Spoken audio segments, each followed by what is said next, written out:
Welcome to the Women's Money Wisdom Podcast. I'm Melissa Joy, a certified financial planner and the founder of Pearl Planning. My goal is to help you streamline and organize your finances, navigate big money decisions with confidence, and be strategic in order to grow your wealth. As a woman, you work hard for your money, and I'm here to help you make the most of it. Now, let's get into the show.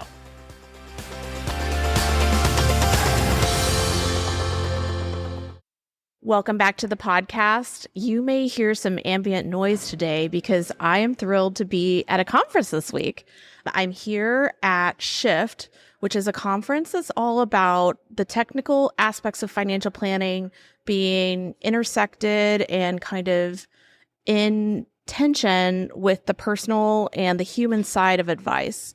And I thought I would give you, our listeners, an introduction to behavioral finance and what it really means to be thinking about that human side with an extra special guest. So I have Ashley Quamme with me. She is a marriage and family therapist who also has clientele who are financial planners like me. And she teaches us how to think differently about money and finances. We are going to go into some aspects of behavioral finance and really talk in some specific examples about how it can make a difference to not be a therapist, but be familiar with how relationships interact with your money. So Ashley, welcome to the podcast. Thanks, Melissa, for having me. Give us a little introduction. I didn't do much about your background. So tell us a little bit about who you are and what you do. So as you said, I'm a marriage and family therapist by trade and education. So clinically, I've had a practice for almost 15 years now, where I specialize really in couples. It's been my niche for well over a decade now. I have a husband who's a financial planner. So perfect. Yes, you would think it is. Most days it is. But transition really into the financial space came about a lot of just through our relationship and conversations we had, mostly about couples, issues that would come up around money and love, and relationships. And so the last several years I've pivoted, and maybe not truly pivoted, but added another arm to the services that I offer, which is helping financial advisors and integrating really financial psychology and behavioral finance into their practice, helping them understand really what's below the surface as far as what's going on with their clients. That aspect is so important. And you mentioned there is financial therapy out there nowadays. There are people who are devoted to practicing with patients on how they interact with money, which is so important for some people. But then there's also this part of our world that is all about how we think about dealing with our clients, the financial planners, with money. And I hope everyone's ears are perked up, because I know many of you are in a relationship, and even if it's not a marital relationship, still there are power dynamics and things happening when it comes to money. Yeah, absolutely. Even in couples that are cohabitating, right, who are choosing to live together for however long, whether it's indefinitely or for an extended time, there are certainly power dynamics, amongst other things. And the financial aspect for couples just in general is one that I find, and I don't know about you and your work, but I find that most couples don't think to talk about right out of the gate. Yeah. Or even if it's 10, 15, however, 20 years, maybe even into their relationship, just that one aspect, similar to sex, but probably harder than sex, it's just difficult to talk about. You have an identity that's about money from the time you're born. You're, told you're a spender, you're a saver, all of these things. And when you enter a relationship, that identity comes with you and evolves, but oftentimes with a lack of communication between partners. Yeah, well, and even awareness too. Mm-hmm. So sometimes just not having the awareness of I have a relationship with money or an identity and with that. And then how do I communicate that with my partner? That's such a big deal. So as a practitioner, how do you let's start from the side of therapist, psychologist. How do you approach families who come to you and want to talk about, money's getting in the way of our relationship or something like that? I don't have trust, or what are some of the examples? So I use a set of behavioral finance assessments through data points is one tool I would say that I use. And so I use those for most of my couples as a great starting point to, engaging in the conversation around what's below the surface and maybe why, trying to make those connections to earlier experiences, as you said, those identities, beliefs that we maybe aren't aware of, maybe we are, but at least using that as a starting point. So those are a fantastic resource that I like to use. And then much of it there is just exploration and trying to build that bridge, the knowledge and doing gap is trying to build that bridge from an individual place, but then also a relational place as well. Could you give us an example of what a money challenge might be in a relationship? What have people come to you and wanted to talk about? Or what have you uncovered under the surface after people come to you in conflict? Certainly the saver, spender dynamic is a very, very common one. That's one that, tends to show up a lot. But there are also, we were talking kind of before we started recording about power dynamics that show up within couples, particularly if one partner is making significantly more, or if maybe one partner chooses to stay home to help with kids or, household things. And there's that then dynamic. So power dynamics can show up, but transparency is also another one. And being transparent about whether it's feelings, whether it's, emotions, but also spending habits too. And depending upon how couples set up their accounts, and you probably see this, whether it's joint or separate, like depending upon how they set those up, it can lead to some slippery slopes when it comes to transparency. So full disclosure, we're sitting here in Orlando. I have the family and I've been at Disney, and I was just mentioning when we were starting this podcast, hey, I need to buy the Lightning Lane for Guardians of the Galaxy. And I said to you, Ashley, yeah, I don't tell my husband how much we spent. And you were like, oh, that'll be interesting for the episode. I do tell him, I'm not telling him, and say, if you want to know, I will tell you. But that is so true. Like there is, sometimes there's one person in the family that writes all the checks. Yeah. Or sometimes you do have separate money and you may not have the option or create the opportunity to share information, which is one of the kind of powers of a financial planner, to say, hey, let's make a list of all of the accounts. Absolutely. Well, and for business owners too, I find that that's a very interesting dynamic. So if one or both partners is self-employed and owns a business, they may not feel like they need to bring their partner into the business financials, but can be some things that go on in a business that it might be helpful from a place of transparency to share with your partner. I 100% agree, because in so many cases, for better or worse, you are married to your partner's business if they're an entrepreneur. Yeah. And if they're not doing well, it can be a big deal to both of you. Absolutely. And I'm sure you've seen some situations where there wasn't enough lead time. And, that gets into people's pride. It's not only about deception. It's about, they may not know how much trouble they're in, or, a variety of different things. Right. Absolutely. So as you've kind of pivoted and you've taken your knowledge with therapy with families and turned that into a career where you're working with financial planners, talking about that, what do you try to tell us? What's important for us to understand as we work with our clients? A lot of that centers around just communication, basics and practices. So that is one aspect, increasing emotional intelligence. So what's interesting, funny, I don't know, but financial planners, I've learned, they're not taught communication or emotional intelligence type skills. But That's true. But in the same, right, like therapists, we're not taught the business financial skills in our graduate and education programs. So there's just this lack on both ends. And that's a whole nother podcast we're not here to talk about. Right. But so where I find that I can add and bring value is helping initially with that piece, like understanding communication, understanding human behavior, understanding just relationships and what builds trust and safety, even in professional relationships.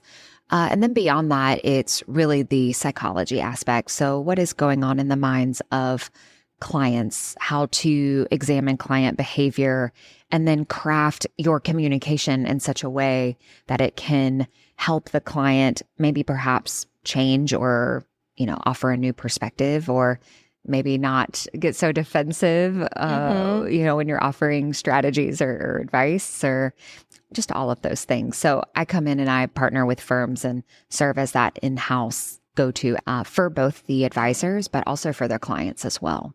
There is so much. This is a newer area, that intersection. I know it's been around for a while in different, kind of forms, but it's really getting more technical nowadays to talk about these types of things. I feel like the financial planning practitioners in Pearl Planning in our practice do have some of that relational aspect. What I see as examples, if you're sitting there wondering whether your advisor is one versus the other, is like, do you only talk about your accounts and your statements? Or are you talking about what's important in your life and how your money can kind of become a resource for that? Those are two very different kind of dynamics. But if you had a financial planner who really wanted to work on that communication aspect, what are some of the strategies they may employ with their clients, or how would they approach that? Yeah, I like to talk about the rules of engagement. So RULE is an acronym. Okay. I am not that smart to come up with it. So this stems from motivational interviewing, which is a therapy practice model, if you will. Okay. But it has transcended beyond just counseling, and it's kind of moved into other more allied professions as well. So the RULE acronym is, the R stands for the writing reflex. So jumping in to just fix it and solve the problem. So client has a problem, and if the advisor just jumps in to immediately answer, solve, and say, well, this is what you should do, that reflex. Without the listening. Correct. Yeah. Similar in our relationships, and I hear a lot of my female clients will say, I just want you to listen. I don't need you to fix it. Unfortunately, and this is being very stereotypical here, but our male then partners, they just want to fix it. They want to solve it, and then let's move on. And there's that aspect and dynamic even within, the advisor-client relationship, too, maybe unintentionally, but trying to resist that reflex initially and become more curious and explore like what is really going on here. Maybe using some discernment. Is this a time or a moment where I need to jump in and offer solutions, or is this a time where I need to listen? Very interesting. So that's the R. The U is the understanding the motivation. So what is behind the client's motivation for wanting to, not allocate maybe discretionary funds to like savings or like investing? Like, what is that motivation there? Is it a time in life, phase of life issue? Is there some kind of other sense of urgency? Is there a psychological barrier? Like maybe they never saw themselves living past 50. Oh, I've heard that. Maybe not 50, but Sure, yeah. but like some I know kind when of I'm going to die. Right. Yeah. Yeah. And so that can be helpful to understand that motivation. L is listening. So being able to listen from an active place. And then the E is empathy. So being able to, give your clients empathy and compassion there. So, that's kind of a fun little acronym that I like to use and kind of work through that lens of helping from a communication standpoint. Well, I can see how that would work in a relationship as well. So if you need to rewind, Yes. I'm thinking to this family vacation that is only just begun. We'll be on the road for 7 days. What's trip funny is that hearing you say that, I feel so silly, but I'm like, oh, I never even considered that it's a great rule for also our romantic relationship. So that feels so silly now. And I'm so thankful that you said that. So. Especially the E, the empathy. Oh, I think after you've been in a relationship for a long time, it's a lot easier to be like, I've read this dialogue. I already know the answer. Exactly. And you're not there for each other. I think that opens the door to one of the things that I really think it's important for people to understand when they're working with a financial planner, that if they can't be vulnerable, if they can't say how they really feel, if they feel like they need to have kind of their suit of armor on when they come to a financial planner and they can't explain why they feel uncomfortable, even if they don't know why,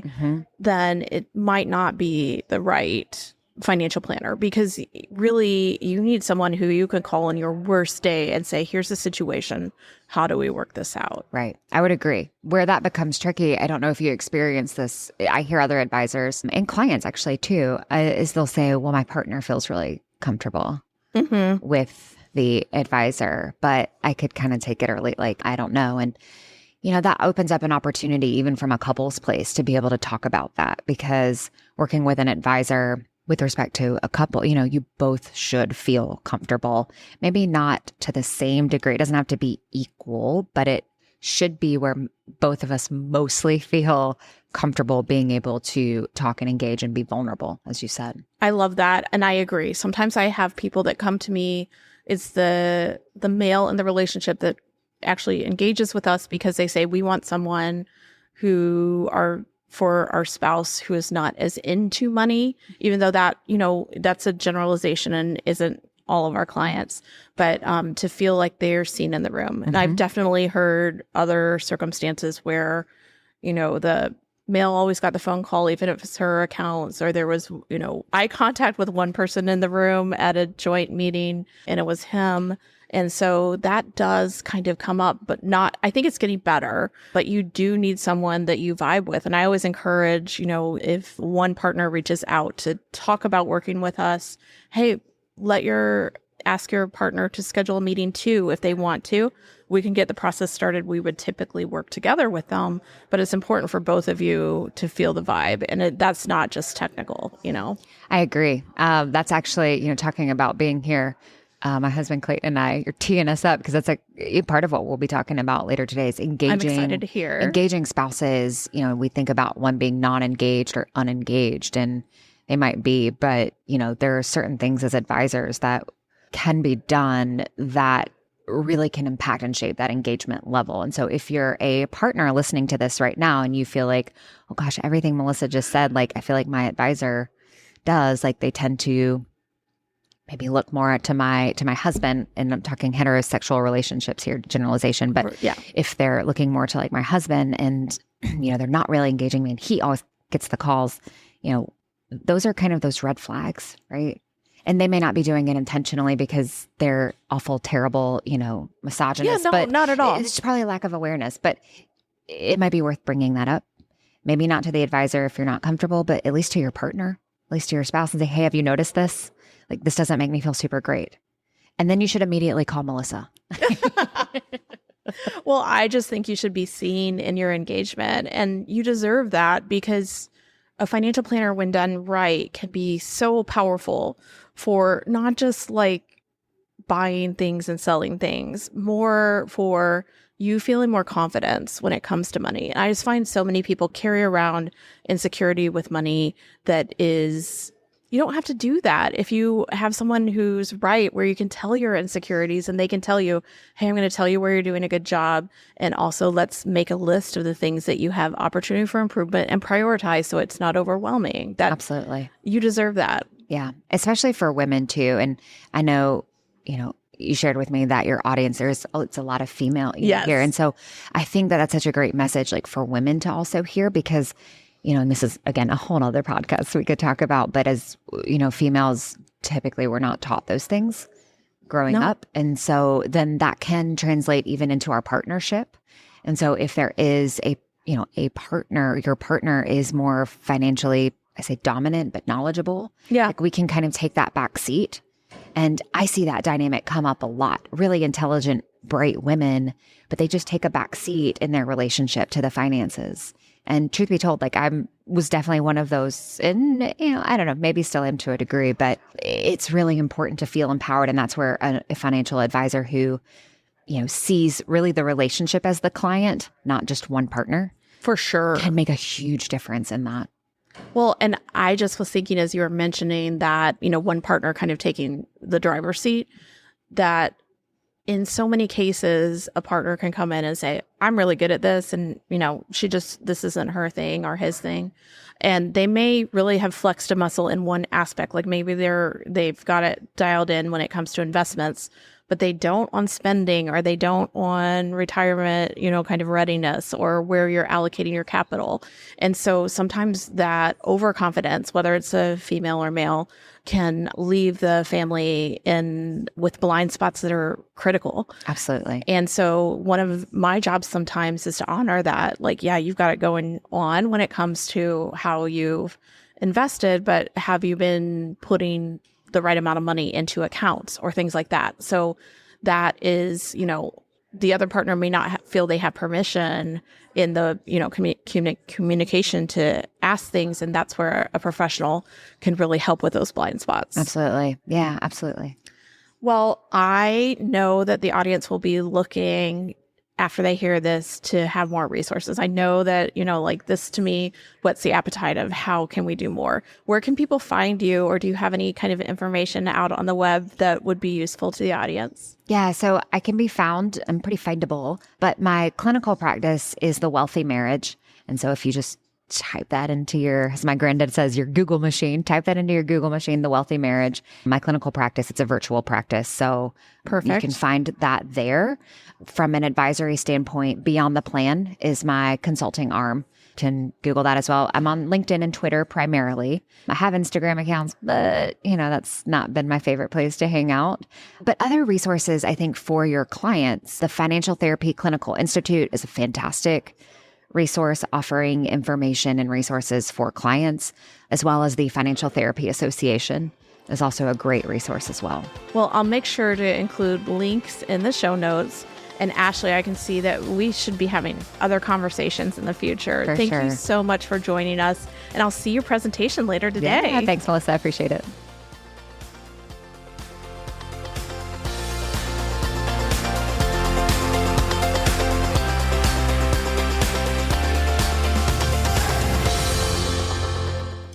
Thank you for listening to the Women's Money Wisdom Podcast. If you found value in this episode, the best way you can support the podcast is to forward an episode to a friend or leave a review.